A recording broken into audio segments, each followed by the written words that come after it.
After a 33-year leave of absence from his alma mater, I am pleased to present to you Dr. William Gates.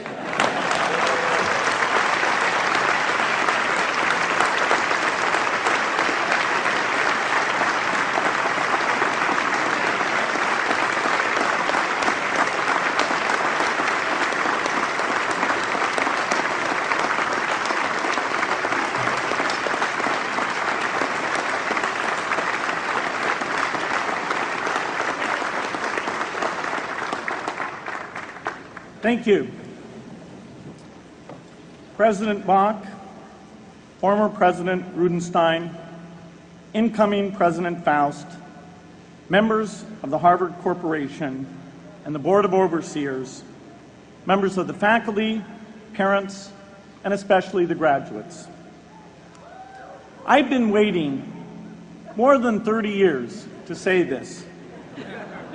Dad, I always told you I'd come back and get my degree.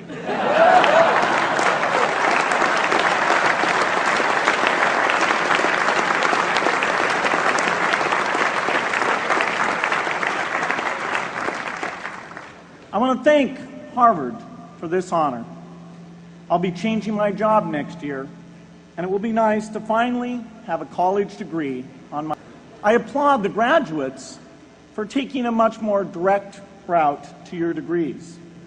For my part, I'm just happy that the Crimson called me Harvard's most successful dropout. I guess that makes me valedictorian of my own special class. I did the best of everyone who failed. But I also want to be recognized as the guy who got Steve Ballmer. Harvard was a phenomenal experience for me. Academic life was fascinating. I used to sit in on lots of classes that I hadn't even signed up for. And dorm life was terrific. I lived up at Radcliffe in Currier House.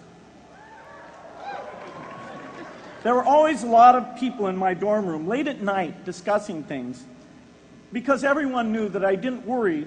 That's how I came to be the leader of the antisocial group. We clung to each other as a way of validating our rejection of all those social people. Radcliffe was a great place to live.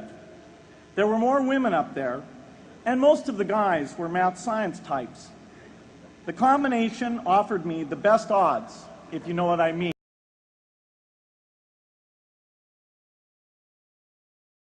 That's where I learned the sad lesson that improving your odds doesn't guarantee success. One of my biggest memories of Harvard came in January 1975, when I made a call from Currier House to a company in Albuquerque, New Mexico that had begun making the world's first personal computer.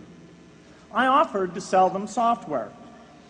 I worried they would realize I was just a student in a dorm and hang up on me. Instead, they said, "We're not quite ready.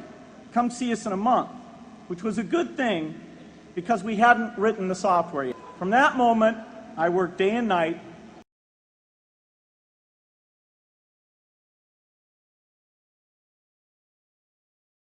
credit project that marked the end of my college education and the beginning of a remarkable journey with Microsoft. What I remember above all about Harvard was being in the midst of so much energy and intelligence.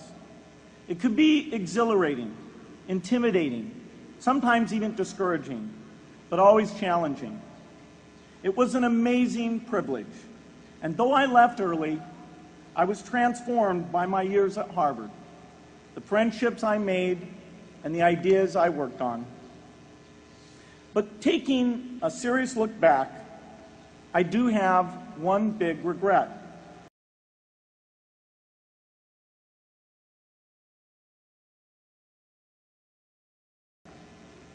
I left Harvard with no real awareness of the awful inequities in the world, the appalling disparities of health and wealth and opportunity that condemn millions of people to lives of despair. I learned a lot here at Harvard about new ideas in economics and politics. I got great exposure to the advances being made in the sciences.